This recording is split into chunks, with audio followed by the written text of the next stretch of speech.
आदित्य जी नैनीताल से। राधा वल्लभ श्री हरिवंश। जी श्री हरिवंश, आपके चरणों में कोटि कोटि प्रणाम। महाराज जी, पिछले 4 महीने से आपको फॉलो कर रहा हूँ। महाराज जी, हमारा प्रश्न ये है कि हम कैसे जाने कि भगवान हमसे प्रसन्न है। महाराज जी, मन में सदा डर रहता है कि कहीं हमसे कोई गलती ना हो जाए। पहली बात तो जब हम कभी संतों से मिलते हैं, किसका प्रश्न है? प्रश्न आपका। तो उसी समय प्रमाण मिल जाता है कि भगवान हम पे प्रसन्न है। अब मोहि भा भरोसा हनुमंता, बिनु हरि कृपा मिले। मतलब भगवान हम पे प्रसन्न है, तभी धाम संत समागम, ये सौभाग्य, ये दुर्लभ बात है। नहीं, सुत दारा धन लक्ष्मी, पापियों के घर होए, संत समागम हरि कथा, तुलसी दुर्लभ दोए। यदि भगवान के भक्तों का संग मिल रहा है और भगवान की नाम रूप लीला की चर्चा मिल रही, मानो अब भगवान हम पर प्रसन्न है। अब हमें क्या सावधान रखना चाहिए कि भगवान की प्रसन्नता का प्रतिदिन अनुभव हमारा बढ़ता रहे। वो कैसे बढ़ता है? कहते हैं श्रीमद् भागवत में वर्णन, जो प्रतिपल भगवान की शरण भावना में रहते हुए भगवद आश्रय लेकर आए हुए दुख सुख को समान भाव से सह लेता है और निरंतर नाम जप करता है, तो भगवान को उसे ऐसे प्राप्ति हो जाती है जैसे पिता की संपत्ति पर पुत्र का अधिकार हो जाता है। ऐसे भगवत प्राप्ति कर लेता है। तो नाम जप करते रहो, भगवान के आश्रित रहो, तुम्हारे ही कर्म के अनुसार दुख सुख आएंगे। शास्त्रीय सिद्धांत यदि समझ लोगे तो भटकना नहीं पड़ेगा। ये हमारे अंदर भटकन रहती है ना कि कोई कुछ ऐसा कर दे कि हम सुखी हो जाएं। नहीं, बिल्कुल भ्रम में मत रहना। आपके किए होगा, आपके किए। जब आप सच्चे आचरण से चलोगे, नाम जप करोगे, तो पूर्व जन्म के कर्मानुसार दुख आएगा, पर आप उसमें दुखी नहीं होंगे, सह जाएंगे, आनंदित रहेंगे। आपका मार्ग आगे का बहुत अच्छा हो जाएगा। अब पुरानी फसल जो हमारी है, वो काट के जो रख दिया, अब उसको तो खाना ही पड़ेगा। अब आगे की फसल अच्छी तैयार करो, पुरानी वाली तो निपट जाएगी धीरे से। जो कुछ हमारे गंदे कर्म हुए, जो हमारे पापाचरण, भगवान की शरण में भगवान के नाम के बल, वो सब धीरे धीरे खत्म हो जाएगा। आगे आचरण हमारे गंदे ना होने पावे। आगे देखो पाप क्या है, सब कोई जानता है। नहीं, पाप के लिए मुझे लगता है कोई पढ़ने की जरूरत नहीं। हृदय में ऐसे संकेत होते रहते हैं कि तुम गलत कर रहे हो, और प्रायः बुद्धि इतना तो जानती है ये गलत है। जो गलत है उसको आप गलत मानकर फिर ना करें तो आप निष्पाप हो जाएंगे। पर उतनी बुद्धि टिकाऊ बनी रहे, बुद्धि जानती है फिर भी उसी में फिसल जाती है, उसका मतलब उसमें बल नहीं। तो बल की कमी होती है भगवान के आश्रय से, भगवान के नाम से दूर रहने के कारण। अगर भगवान के आश्रित रहोगे, देखो कितना बल। अंगद जी महाराज, रावण की सभा में जब रावण बार बार कहता है तुम उस मनुष्य मनुष्य भगवान राम को, तो उनको गुस्सा आ जाता है कि तुम जिसे बार बार मनुष्य कहते हो, उसका मैं एक क्षुद्र दास हूं, दूत हूं, भरी सभा में पैर जमा रहा हूं। यदि तेरी सभा में कोई महावीर हो, मेरा पैर उठा दे, तो हमारे स्वामी वापस लौट जाएंगे, सिया जी को हार जाएंगे। स्वामी की संपत्ति पर सेवक का अधिकार थोड़ी होता है हारने जीतने का। लेकिन देख लो भक्त, हाँ भक्ति, पूरी सभा में एक से एक वीर तिल भर नहीं हिला। ये क्या था? अपने प्रभु का दृढ़ विश्वास, अपने प्रभु का पूर्ण समर्पण। यह है बल, भगवद आश्रय का बल। देखो हम लोग बलवान नहीं, लेकिन हम बल के आश्रित हैं, प्रभु के आश्रित है। अगर ऐसे भाव से चलोगे तो बुद्धि बहुत जल्दी पवित्र हो जाएगी और भगवान की कृपा का प्रतिपल अनुभव होता रहेगा। भारती जी भोपाल से, मध्य प्रदेश। महाराज जी राधे राधे, दंडवत प्रणाम। महाराज जी, 3 साल पहले मुझे लकवा हो गया था। मैंने भगवान से प्रार्थना की थी मुझे ठीक कर दीजिए, मैं हर पल आपका स्मरण करूंगी। आज मैं भगवान की कृपा से ठीक हूँ। महाराज जी, ऐसा क्या करूं कि हर क्षण मैं भगवान का स्मरण कर सकूं? मार्गदर्शन कीजिए महाराज जी। पहली बात तो ठीक होना कोई लाभ की बात नहीं है। आपको लगेगा ऐसा क्यों कह रहे हैं?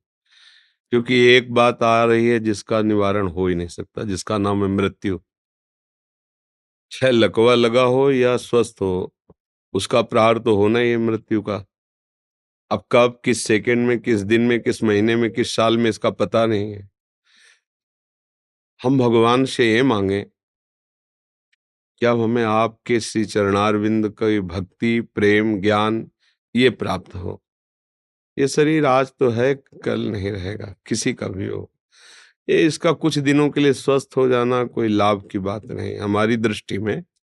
अच्छा है, स्वस्थ रहेंगे, परिवार की सेवा बनेगी, बढ़िया है। पर खास बात भगवान से मांगने की ये बात नहीं सही रही, क्योंकि ये तो जाएगा आज नहीं तो कल जाएगा। अगर हमारा मन स्वस्थ हो गया, सा वै मनः कृष्ण पदारविंदयो, हमारा मन प्रभु के चरणों में या स्वरूप बोध में स्थित हो गया, अब जन्म जन्म की पीड़ा नष्ट हो गई। इसीलिए बड़े बड़े संतों को देखा जाता भयानक रोगों से ग्रसित हैं, तो क्या उनमें सामर्थ्य नहीं है? आपकी प्रार्थना काम कर सकती है तो उनकी प्रार्थना नहीं काम, उनको तो प्रार्थना करने की जरूरत ही नहीं, केवल सोचने की जरूरत है। इतना पावर विराजमान है, सोचते ही, लेकिन उनकी सोच ही नहीं रह गई। उनकी सोच है प्रभु प्रिया प्रीतम, इसी सोच में अखंड भजन होता है। दोनों भावों का इस एक में उत्तर है। जब तक हम शरीर पोषण की वृत्ति, विषय भोगों में सुख, संसार में सत्यत्व बुद्धि, तब तक जहां महत्व होता है, सुख बुद्धि होती है, उसी का चिंतन होता है। अखंड भजन कैसे हो सकता है? जब हमें प्रभु के नाम में महत्व, प्रभु के रूप में, प्रभु की लीला में, प्रभु के धाम में, तो फिर अखंड स्मृति जागृत होती है। इसलिए खान पान सही रखिए, जो भी कीजिए प्रभु को समर्पित कीजिए, और नाम जब जिह्वा से कीजिए, और शरीर के दुख सुख सहन कीजिए। अगर ठीक होना होता, आप प्रभु को प्रार्थना न करती तो भी ठीक हो जाता। अगर ठीक नहीं होना होता है तो प्रभु से प्रार्थना करो तो भी नहीं ठीक होगा। इस सिद्धांत को कोई समझता नहीं, हमें प्रार्थना करने की जरूरत नहीं। आप जैसी परिस्थिति में रखे हो, आपका स्मरण चलता रहे, बस यही मांग हमारी रहनी चाहिए। इससे क्या होगा कि सब ठीक, नहीं ठीक तो सब ठीक, जो हमारा अंतिम है वो बन जाएगा। इस जन्म का फल है कि अब हमारा मरण न हो। अगर मनुष्य जन्म लेकर इसी जन्म मरण के चक्र में फंसे रहे तो कोई बात नहीं बनी। मतलब हम लोग बहुत ही अज्ञान से युक्त हो रहे हैं। शरीर को मैं मानकर, भोगों को प्रिय सुख मानकर समय व्यर्थ में नष्ट कर रहे हैं। जहां मृत्यु आती है, सब अपहरण कर लेती, कुछ नहीं रहता। दुनिया में लाखों का मेला जुड़ा, हंसा जब जब उड़ा तो अकेला उड़ा। अब बताओ किसको हम प्यार करें, अपने शरीर को या दूसरों के शरीरों को, या वस्तुओं को, या संपत्ति को, या यश कीर्ति को? मरना है यार, और ऐसा मरो कि दोबारा मरना ना पड़े तो बात है। वो तभी हो सकता है जब प्रभु की शरण में होकर खूब नाम जप करो। नाम जप से ये सब बात बन जाएगी। देवीना, राधे राधे। राधे राधे महाराज जी। महाराज जी, पिछले कुछ समय से हम भी आपका सत्संग सुन रहे हैं। महाराज जी, पहले मैं सिर्फ सिर्फ कृष्ण भक्ति तथा प्रेम करती थी, परंतु आपका सत्संग सुनने के बाद मुझे राधा रानी से बहुत प्रेम हो गया। कृष्ण भक्ति और फिर प्रेम बहुत दुर्लभ बात है। ये किया नहीं जाता। प्रेम क्रिया नहीं है, प्रेम करता नहीं है, प्रेम स्थिति है। अपने लोग ऐसे मान लेते हैं, थोड़ा आरती पूजा की माला उसी को मान लेते हैं हम कृष्ण प्रेम। कृष्ण प्रेम का स्वरूप है जड़ चैतन्य कछु नहीं दीखत, जित दीखत तित श्याम खड़े, बिहुहल बिकल संभार न तन की, घूमत नैना रूप भरे। ये जब प्रेम आता है तो रूप छके घूमत रहे, तन को तनिक न भान, नारायण ये द्रग जल बहे, यह है प्रेम। हम लोग प्रेम को बहुत हल्के में ले लिए हैं। प्रेम बहुत ऊंची स्थिति है, और प्रेम का सार समुद्र है श्री लाडलीजू। सांद्रानंद घन प्रेम मूर्ति किशोरी, प्रेम समुद्र भगवान श्री कृष्ण के हृदय का प्रेम जब मूर्ति रूप धारण किया तो उन्हें राधा किशोरी कहा गया। वो और कोई नहीं है, प्रभु के हृदय का सांद्रानंद घन प्रेम मूर्ति किशोरी। अगर श्री कृष्ण कृपा करे, उनकी करुणा बरसे, तो राधा नाम में, राधा धाम में, राधा चरणारविंद में प्रीति हो। पहले तो ये स्वीकार करे कि मेरे में प्रेम नहीं है। देख लो कहाँ प्रेम है, अगर अभी जांच की जाए। प्रेम, अगर प्रेम है ऐसा मान लेंगे तो प्रेम वो नहीं होता है। सूक्ष्मतरम अनुभव स्वरूपम मूका स्वादनुवत प्रतिक्षण वर्धमानम, ये प्रेम के लक्षण होते हैं ना। अच्छा, हम थोड़े से दुख सुख में विचलित हो जाते हैं, थोड़े से लाभ हानि में, द्वंद्वों में हम दुखी सुखी होते, भला प्रेम कहाँ है? प्रेम एक अलौकिक दिव्य चिदानंद अनिर्वचनीय वस्तु है। अगर हम वचन के द्वारा उसको कहते हैं तो अभी हमने प्रेम को जाना नहीं और प्रेम को पाया नहीं। प्रेम वचन से नहीं कहा जा सकता, प्रेम रोम रोम और नेत्रों से पता चलता है कि ये प्रेम में डूब गया, फिर भी कृपा है, कैसे भी उल्टा सीधा भी हरि नाम जप करे तो मंगल ही होता है। नाम जप करो, अगर किशोरी जी के चरणों की तरफ मन जा रहा है तो और बढ़िया बात है। राधा राधा राधा जपो। अद्वैत राठौर जी भोपाल से। राधे राधे। राधे राधे महाराज जी, आपके चरणों में कोटि कोटि प्रणाम। महाराज जी, हम कौन हैं? मनुष्य धरती पर कैसे आया? मार्गदर्शन कीजिए। पहले नाम जप करो। क्या नाम जप करते हो? हरे कृष्ण। बस पहले नाम जप करो। बुद्धि में जब प्रकाश आएगा तब ये बात समझ में आएगी। हम वही हैं जो होना चाहिए, जो है, जो होना चाहिए, हम वही हैं। भूल करके हम अपने को शरीर मान लिए, लड़का मान लिए, पुरुष मान लिए, लड़की मान लिए, स्त्री मान लिए। ये जो मानना है यही हमारे आवागमन का हेतु हुआ है। इसका नाम अविद्या है, अज्ञान है। जब हम खूब भजन करेंगे तो प्रभु जना देंगे। तो सोई जाने जे देहु जनाई, तो फिर क्या जाना? जानत तुम्हें तुम्हें हो जाई। जिसको जानना था तो जब जाना तो वही अपने को पाया, कोई दूसरा नहीं था। जो जानने वाला जानने के लिए गया और जब जाना तो अपने को ही पाया। जानने में कौन आया? जानत तुम्हें। तो जब उनको जाना तो वही यहाँ था, दूसरा कोई था। ले भ्रमित होकर के हम देह भाव में विचर रहे थे। अभी थोड़ा ऊंची बात है, अभी बच्चा हो, पर अच्छा है प्रश्न है। पहले खूब नाम जप करो। माता पिता के पैर छूते हो रोज? नहीं नहीं नहीं, पहला तुम्हारी गर्दन ऐसी हुई है, छूते हो रोज?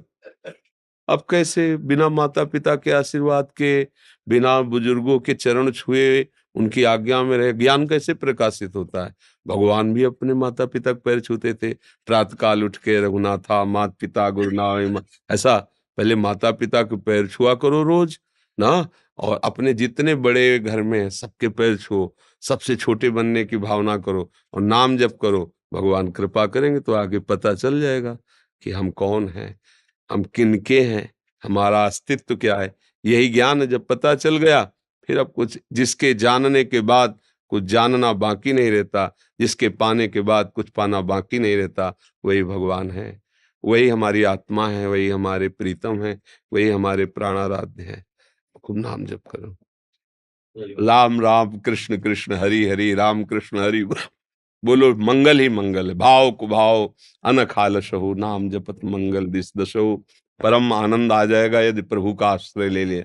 और भगवान का आश्रय लेना बड़ा मुश्किल होता है, इसलिए भगवान के आश्रित रहो बच्चा। कोई राक्षस कोई देवता किसी की सामर्थ्य नहीं कि छू सके। जिते विनायक शुभ अशुभ, विघ्न करे नहीं कोई, विघ्न करे नहीं कोई, डरे कलिकाल कष्ट भय, हरे सकल संताप हरसि, हरिनाम जपत जय। ऐसे तो महापुरुषों ने लिख दिया है।